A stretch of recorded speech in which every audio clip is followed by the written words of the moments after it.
بسم اللہ الرحمن الرحیم۔ اللہ کے نام سے جو رحمان اور رحیم ہے۔ البقرہ نام اور وجہ تسمیہ۔ اس سورہ کا نام بقرہ اس لیے ہے کہ اس میں ایک جگہ گائے کا ذکر آیا ہے۔ قرآن مجید کی ہر سورہ میں اس قدر وسیع مضامین بیان ہوئے ہیں کہ ان کے لیے مضمون کے لحاظ سے جامع عنوانات تجویز نہیں کیے جا سکتے۔ عربی زبان اگرچہ اپنی لغت کے اعتبار سے نہایت مالدار ہے، مگر بہرحال ہے تو انسانی زبان ہی۔ انسان جو زبانیں بھی بولتا ہے وہ اس قدر تنگ اور محدود ہیں کہ وہ ایسے الفاظ یا فقرے فراہم نہیں کر سکتی جو ان وسیع مضامین کے لیے جامع عنوان بن سکتے ہوں۔ اس لیے نبی صلی اللہ علیہ وسلم نے اللہ تعالیٰ کی رہنمائی سے قرآن کی بیشتر صورتوں کے لیے عنوانات کی بجائے نام تجویز فرمائے جو محض علامت کا کام دیتے ہیں۔ اس لیے سورہ کو بقرہ کہنے کا مطلب یہ نہیں ہے کہ اس میں گائے کے مسئلے پر بحث کی گئی ہے، بلکہ اس کا مطلب صرف یہ ہے کہ وہ سورہ جس میں گائے کا ذکر آیا ہے۔ زمانہ نزول۔ اس سورت کا بیشتر حصہ ہجرت مدینہ کے بعد مدنی زندگی کے بالکل ابتدائی دور میں نازل ہوا ہے، اور کمتر حصہ ایسا ہے جو بعد میں نازل ہوا اور مناسبت مضمون کے لحاظ سے اس میں شامل کر دیا گیا۔ حتیٰ کہ سود کی ممانعت کے سلسلے میں جو آیات نازل ہوئی ہیں وہ بھی اس میں شامل ہیں، حالانکہ وہ نبی صلی اللہ علیہ وسلم کی زندگی کے بالکل آخری زمانے میں اتری تھی۔ سورہ کا خاتمہ جن آیات پر ہوا ہے وہ ہجرت سے پہلے مکے میں نازل ہو چکی تھیں، مگر مضمون کی مناسبت سے ان کو بھی اسی صورت میں ضم کر دیا گیا ہے۔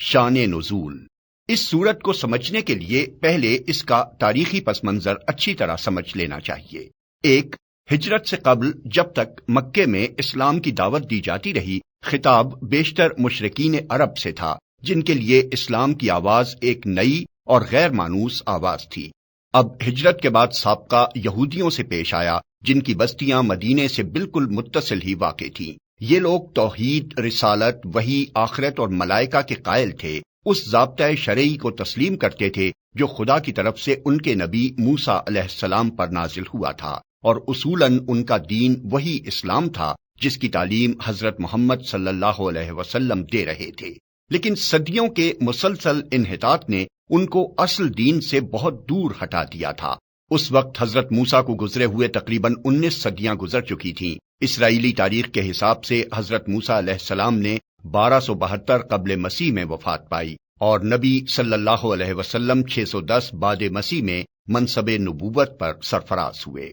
ان کے عقائد میں بہت سے غیر اسلامی عناصر کی آمیزش ہو گئی تھی جن کے لیے تورات میں کوئی سند موجود نہ تھی۔ ان کی عملی زندگی میں بکثرت ایسے رسوم اور طریقے رواج پا گئے تھے جو اصل دین میں نہ تھے اور جن کے لیے تورات میں کوئی ثبوت نہ تھا۔ خود تورات کو انہوں نے انسانی کلام کے اندر خلط ملط کر دیا تھا، اور خدا کا کلام جس حد تک لفظاً یا معناً محفوظ تھا اس کو بھی انہوں نے اپنی منمانی تعویلوں اور تفسیروں سے مسخ کر رکھا تھا۔ دین کی حقیقی روح ان میں سے نکل چکی تھی، اور ظاہری مذہبیت کا محض ایک بے جان ڈھانچہ باقی تھا جس کو وہ سینے سے لگائے ہوئے تھے۔ ان کے علماء اور مشائخ، ان کے سرداران قوم اور ان کے عوام سب کی اعتقادی، اخلاقی اور عملی حالت بگڑ گئی تھی، اور اپنے اس بگاڑ سے ان کو ایسی محبت تھی کہ وہ کسی اصلاح کو قبول کرنے پر تیار نہ ہوتے تھے۔ صدیوں سے مسلسل ایسا ہو رہا تھا کہ جب کوئی اللہ کا بندہ انہیں دین کا سیدھا راستہ بتانے آتا تو وہ اسے اپنا سب سے بڑا دشمن سمجھتے اور ہر ممکن طریقے سے کوشش کرتے تھے کہ وہ کسی طرح اصلاح میں کامیاب نہ ہو سکے۔ یہ لوگ حقیقت میں بگڑے ہوئے مسلمان تھے جن کے ہاں بدعتوں اور تحریفوں، منہ شگافیوں اور فرقہ بندیوں، استخاں گیری اور مغز افغنی، خدا فراموشی اور دنیا پرستی کی بدولت انحطاط اس حد کو پہنچ چکا تھا کہ وہ اپنا اصل نام مسلم تک بھول گئے تھے، محض یہودی بن کر رہ گئے تھے، اور اللہ کے دین کو انہوں نے محض نسل اسرائیل کی آبائی وراثت بنا کر رکھ دیا تھا۔ پس جب نبی صلی اللہ علیہ وسلم مدینہ پہنچے تو اللہ تعالیٰ نے آپ کو ہدایت فرمائی کہ ان کو اصل دین کی طرف دعوت دیں۔ چنانچہ سورہ بقرہ کے ابتدائی 15-16 رکوع اسی دعوت پر مشتمل ہیں۔ ان میں یہودیوں کی تاریخ اور ان کی اخلاقی و مذہبی حالت پر جس طرح تنقید کی گئی ہے، اور جس طرح ان کے بگڑے ہوئے مذہب و اخلاق کی نمایاں خصوصیات کے مقابلے میں حقیقی دین کے اصول پہلو بپہلو پیش کیے گئے ہیں، اس سے یہ بات بالکل آئینے کی طرح واضح ہو جاتی ہے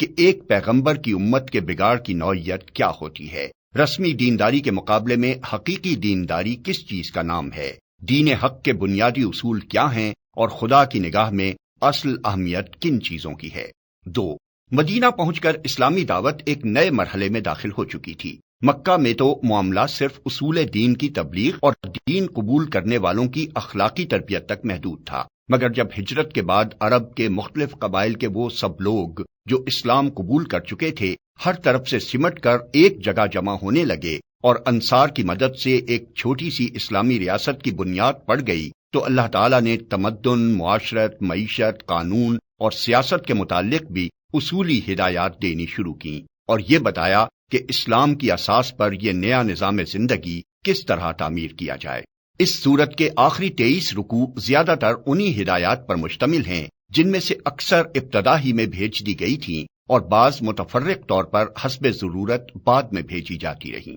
3، ہجرت کے بعد اسلام اور کفر کی کشمکش بھی ایک نئے مرحلے میں داخل ہو چکی تھی۔ ہجرت سے پہلے اسلام کی دعوت خود کفر کے گھر میں دی جا رہی تھی اور متفرق قبائل میں سے جو لوگ اسلام قبول کرتے تھے وہ اپنی اپنی جگہ رہ کر ہی دین کی تبلیغ کرتے اور جواب میں مصائب اور مظالم کے تختہ مشق بنتے تھے۔ مگر ہجرت کے بعد جب یہ منتشر مسلمان مدینہ میں جمع ہو کر ایک جتھا بن گئے اور انہوں نے ایک چھوٹی سی آزاد ریاست قائم کر لی تو صورتحال یہ ہو گئی کہ ایک طرف ایک چھوٹی سی بستی تھی اور دوسری طرف تمام عرب اس کا استحصال کر دینے پر تلا ہوا تھا۔ اب اس مٹھی بھر جماعت کی کامیابی کا ہی نہیں بلکہ اس کے وجود و بقا کا انحصار بھی اس بات پر تھا کہ اولاً وہ پورے جوش و خروش کے ساتھ اپنے مسلک کی تبلیغ کر کے زیادہ سے زیادہ لوگوں کو اپنا ہم عقیدہ بنانے کی کوشش کرے، ثانیاً وہ مخالفین کا برسر باطل ہونا اس طرح ثابت و مبرہن کر دے کہ کسی ذی عقل انسان کو اس میں شبہ نہ رہے، ثالثاً بے خانما ہونے اور تمام ملک کی عداوت و مزاحمت سے دوچار ہونے کی بنا پر فقر و فاقہ اور ہمہ وقت بے امنی اور بے اطمینانی کی جو حالت ان پر طاری ہو گئی تھی اور جن خطرات میں وہ چاروں طرف سے گھر گئے تھے ان میں وہ ہراساں نہ ہوں بلکہ پورے صبر و ثبات کے ساتھ ان حالات کا مقابلہ کریں اور اپنے عزم میں ذرا تزلزل نہ آنے دیں۔ رابعاً وہ پوری دلیری کے ساتھ ہر اس مسلح مزاحمت کا مسلح مقابلہ کرنے کے لیے تیار ہو جائیں جو ان کی دعوت کو ناکام کرنے کے لیے کسی طاقت کی طرف سے کی جائے، اور اس بات کی ذرا پرواہ نہ کریں کہ مخالفین کی تعداد اور ان کی مادی طاقت کتنی زیادہ ہے۔ خامساً ان میں اتنی ہمت پیدا کی جائے کہ اگر عرب کے لوگ اس نئے نظام کو جو اسلام قائم کرنا چاہتا ہے فہمائش سے قبول نہ کریں تو انہیں جاہلیت کے فاسد نظام زندگی کو بزور مٹا دینے میں بھی تامل نہ ہو۔ اللہ تعالیٰ نے اس صورت میں ان 5 امور کے متعلق ابتدائی ہدایات دی ہیں۔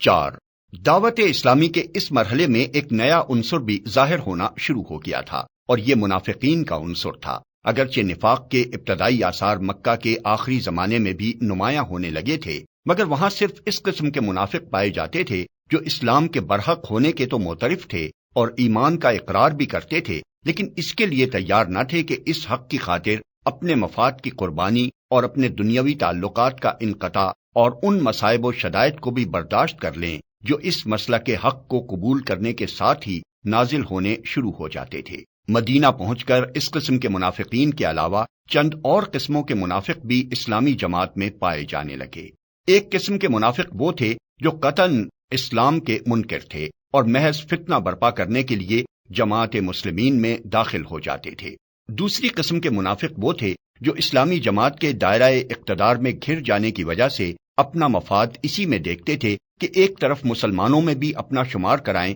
اور دوسری طرف مخالفین اسلام سے بھی ربط رکھیں تاکہ دونوں طرف کے فوائد سے متمتع ہوں اور دونوں طرف کے خطرات سے محفوظ رہیں۔ تیسری قسم ان لوگوں کی تھی جو اسلام اور جاہلیت کے درمیان متردد تھے۔ انہیں اسلام کے برحق ہونے پر کامل اطمینان نہ تھا مگر چونکہ ان کے قبیلے یا خاندان کے بیشتر لوگ مسلمان ہو چکے تھے اس لیے یہ بھی مسلمان ہو گئے تھے۔ چوتھی قسم میں وہ لوگ شامل تھے جو امر حق ہونے کی حیثیت سے تو اسلام کے قائل ہو چکے تھے مگر جاہلیت کے طریقے اور اوہام اور رسمیں چھوڑنے اور اخلاقی پابندیاں قبول کرنے اور فرائض اور ذمہ داریوں کا بار اٹھانے سے ان کا نفس انکار کرتا تھا۔ سورہ بقرہ کے نزول کے وقت ان مختلف اقسام کے منافقین کے ظہور کی محض ابتدا تھی، اس لیے اللہ تعالیٰ نے ان کی طرف صرف اجمالی اشارات فرمائے ہیں۔ بعد میں جتنی جتنی ان کی صفات اور حرکات نمایاں ہوتی گئیں، اسی قدر تفصیل کے ساتھ بعد کی صورتوں میں ہر قسم کے منافقین کے متعلق